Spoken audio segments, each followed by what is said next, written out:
So we're back, and I'm black, like the Galahorn of Destiny. So we're back with the HQ. We're gonna go through the HQ. I believe there is 4 HQ units to go through. Yep, so we might have time at the end to go through the cards that we didn't get to go through, and maybe some of the melee weapons as well. So, first off, we have the Patriarch, the boss, the man himself, the one who starts all of this crap off. And he's the Patriarch, and he has 90 points, which is 25 points cheaper than the one that was in Overkill. Now, it was 25 points, but the one in Overkill had Marcy level 2 and a Genestealer Familiar. So the one in Overkill was actually 5 points cheaper than what you would do if you bought them straight from here like this. However, this one has a couple of things that is different from the rest of the Patriarchs that come from Overkill. He has 2 little special rules down here, and then he has the Living Idol, which is models within 12 inches of them have Fearless, which are pretty freaking cool. And he has access not only to Telepathy, but Biomancy and Broodmind, which is something pretty awesome. Biomancy was the old psychic power that 2 units had access to. Biomancy is going to be really good. So yeah, Biomancy will be really good. I'm going to pause it there and go get Biomancy cards to go through Biomancy with you, and then go through Broodmind with you. So I'm back, and I've got the psychic powers. So we'll go over Magos, and then we'll talk about the psychic powers, because these two are both psychic powers. So Magos 40 points, Maker Master level 2 65 points, same amount of points that was in Overkill, except you got the Familiar for free, which is pretty cool. But this one is different. He does get access to the relics. As we saw, if he took that Familiar relic, he will get an extra psychic power. Or if he took the staff, he would get a really nice shooting. I think most people would probably take the psychic power, and he can only take one. Because I'm pretty sure most people go the psychic power, because I've just read through the psychic powers and they're pretty cool. But I'll go over that later. And he does have access to the same psychic powers as Patriarch. However, models within 12 inches of them get Adamantium Will instead of Fearless instead of the Patriarch, which is pretty cool. Adamantium Will give yourselves a little bit of a bonus for Deny the Witch rolls, which is pretty awesome.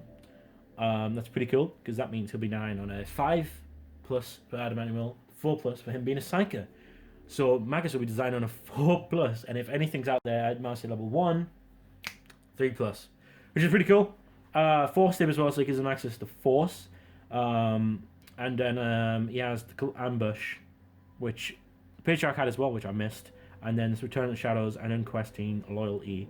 So we'll check those things out. He does have Infiltrate, which the one in Overkill didn't have. Over here, he has everything that generally was in Overkill as well. But that's pretty cool. So this guy's been given Infiltrate.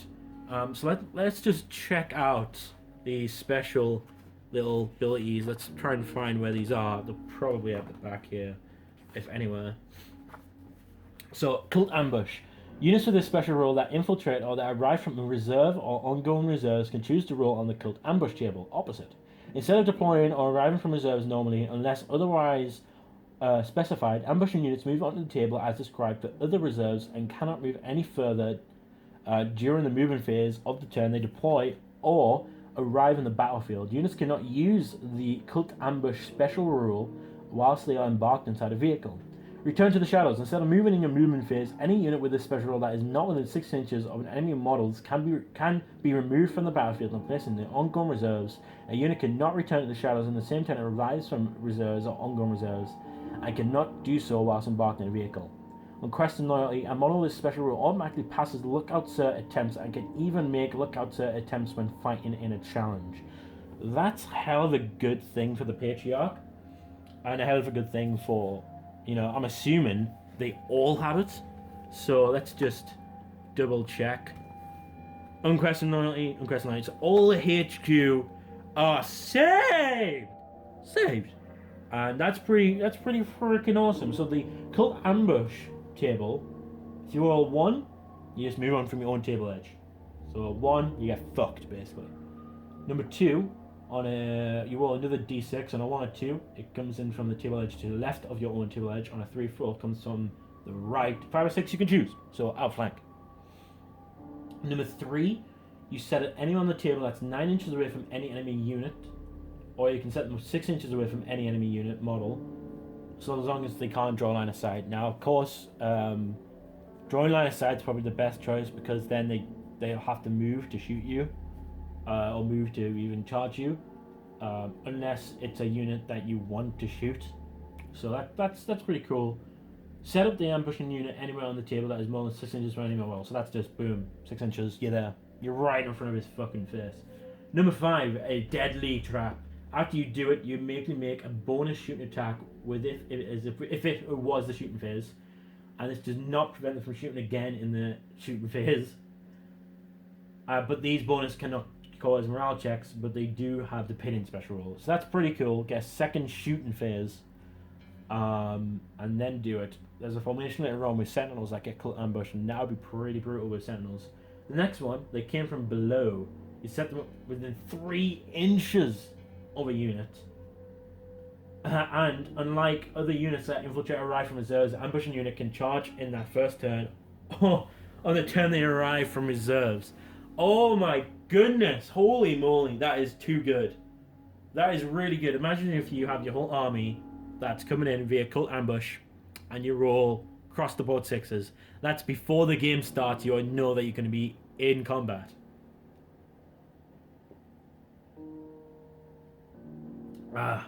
Now if they come in from reserves, it'll be brutal again. The Tau will be brutal against them. But having this right at the beginning of the game, it's going to be brutal against Tau alone. Any sort of shooting army, I think Guard are going to suffer from it as well. And really, any army is going to suffer from cult ambush a lot. The psychic powers. So yeah, so that's pretty cool. Crescent Loyalty is pretty cool. Turn of the Shadow is pretty cool. Well, while we're here, we'll go over the Warlord trait. So first Warlord trait is stealth. Cool. Second Warlord trait, anything within 12 inches, get counter attack. Cool. Next one, you get the Move to Cover, and you never suffer the penalty for the initiative for charging the terrain. That's pretty cool. That's pretty good. Next one, it will not die. Alright, so you're basically just getting these small little special rules. Next one after that is all models in your Warlord detachment can use his leadership in place of their own. That's unbelievable, actually. That is shitstorm, as they are 9 for the Icon Lord, 9 for the Magos, 10 for the Patriarch, and 10 for the Primus. If your Warlord is the Patriarch and you get that Warlord trait, then you have all army leadership 10. You are all Necrons now. You know, that's pretty awesome, and it kind of resembles the Fearless sort of side of things, but that's still pretty cool. Number 6 needs to be better now. Needs to be better than this. When using a cult ambush special with your Warlord or any unit that he has joined, do not roll on the cult ambush table. You can choose a result and apply it instead. Oh my gosh, that's amazing. That is brutal, because you could just from then on always pick 6. Always pick 6. Destroy the unit you just charged into. Make sure you're 6 inches away for when you do your whole retreat. You retreat, you come back, you do it all over again. Oh my goodness, that is amazing. This cult ambush thing is going to be so brutal. It's going to give us Tyranids a fighting edge yet again. Oh my goodness, this is amazing. This is actually amazing. So let's go back. Let's go back and back and back. And we'll go to the HQs again. And we'll go to Psychic Power. So everyone knows telepathy. That's what we were using in Overkill. So the primary Psychic Shriek is used quite often. The other ones, Dominate, Mental Fortitude, Terrify, are not quite used often. They're all leadership shenanigans.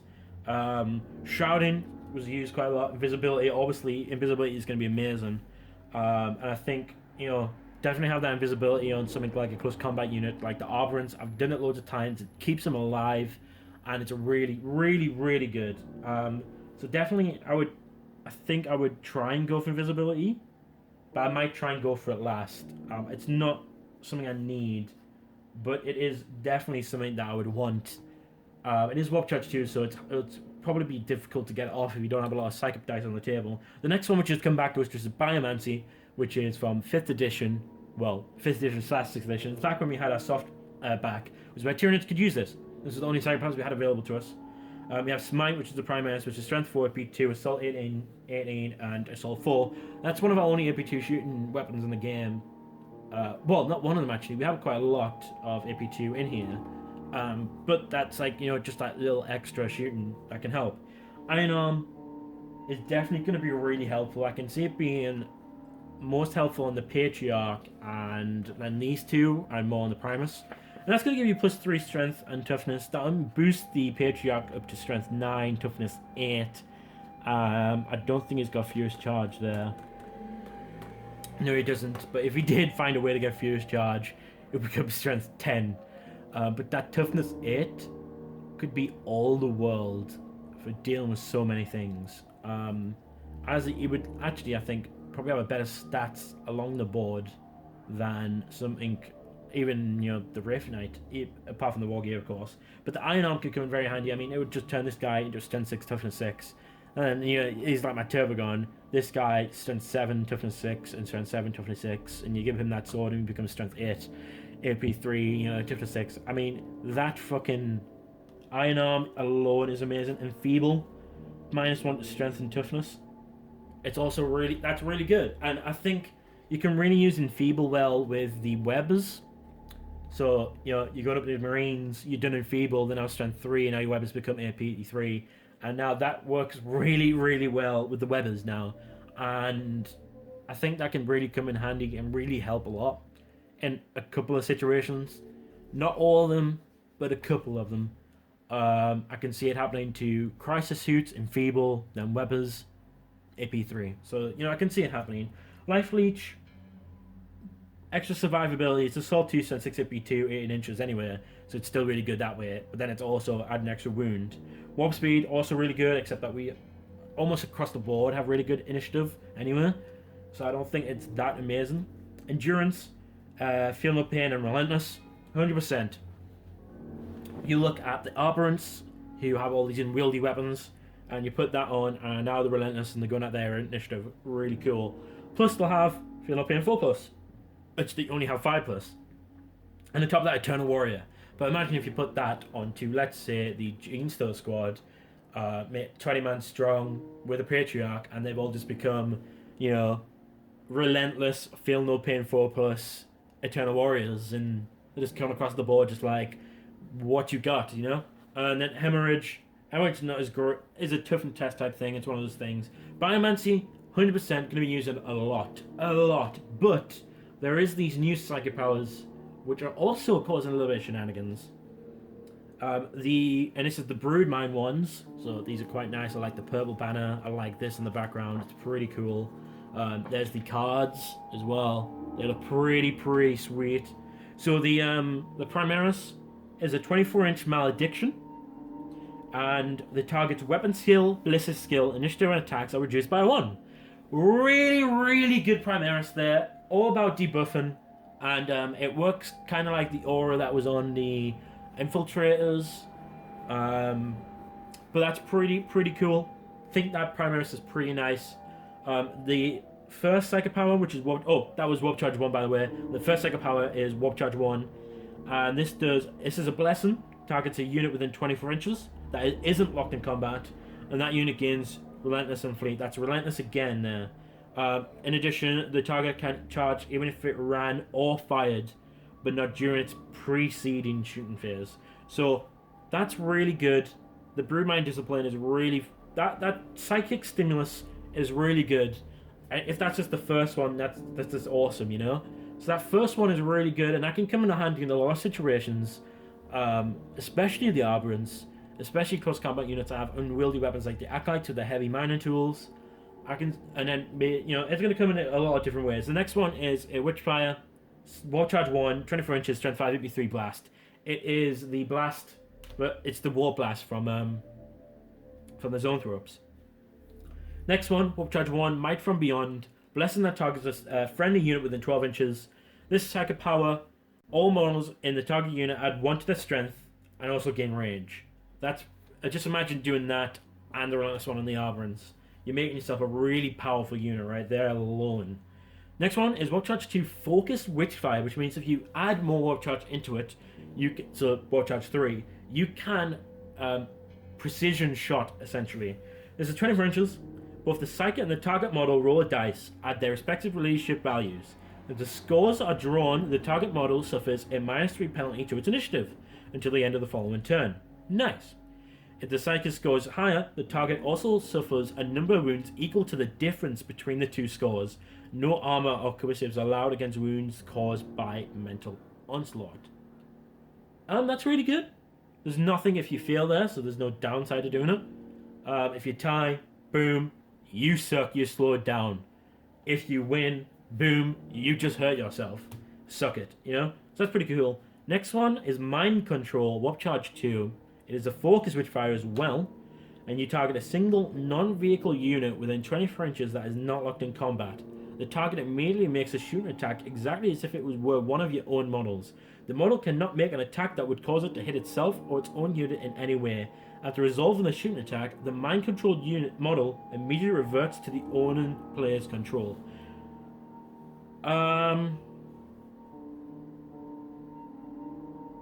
Alright, okay. So the unit, you just pick an enemy unit, you get its power off, and you get them to fire at another enemy unit. I mean, that has a lot of ways of being really good. Just imagine if you did it to the Catan, or you did it to like a super heavy. Well, no, you can't do it. Well, super monstrous creature, for example. If there's a one out there with a good weapon, and just popping that under a couple of things. I mean, imagine if you got your frag cannons just drop down from your Deathwatch drop pod, and then you just take control of them and fire at the other drop pod that came down with the frag cannons and just killed them. That's pretty cool. I think there's a lot. It's very situational, but there's a lot of ways it can be really nice. The next one, which is insane. Just taking a drink from my water there. The next one is insane, and that is telepathic summons. Each time a saga power is used, choose whether it will have a warp charge cost of 2 or 3, and you make the choice before the test is taken. Telepathic summons is a conjuring that creates a single unit. If manifested at 2, it creates either 5 acolytes, 5 metamorphs, or 10 hybrids. If 3, it does 10 hybrids, 10 metamorphs, 4 arborans, 8 genestealers, or 20 neophytes instead. In any case, these units can be equipped with any upgrades listed on their datasheet, but they cannot include any extra models or take a dedicated transports. These units always arrive using the Cult Ambush special rule instead of arriving via Deep Strike. That is overpowered. Overpowered. Thank you, GW, for giving us overpowered. We only have a couple of minutes left of this video, so we will finish off the HQ later, but we will finish this one by showing off the new cards. Yay! Cheers all around. So the first one that we got here, it's number 13, Spring the Trap. Score 1 victory point at the end of your turn if a unit arrived on the battlefield using the Club Ambush special rule. Awesome. But you can score D3 if the enemy unit was also completely destroyed by such a unit during this turn. Sweet. Cast Down the Unbelievable. Score 1 victory point at the end of your turn for each enemy unit that was completely destroyed during your turn to a maximum of 6 victory points. That is unbelievers. That is unbelievable. Holy crap, that's really good. It's like a 6-point, it's like pure Purge Alien type bit there.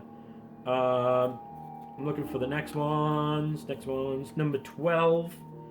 Get a point if an enemy unit feel morale pin in a fear chest. Quite basic right there. Number 11. Get a point if you kill an enemy character in a challenge. Okay, quite basic. Is that them all? Is that all of them? I think... Nope, 15 here.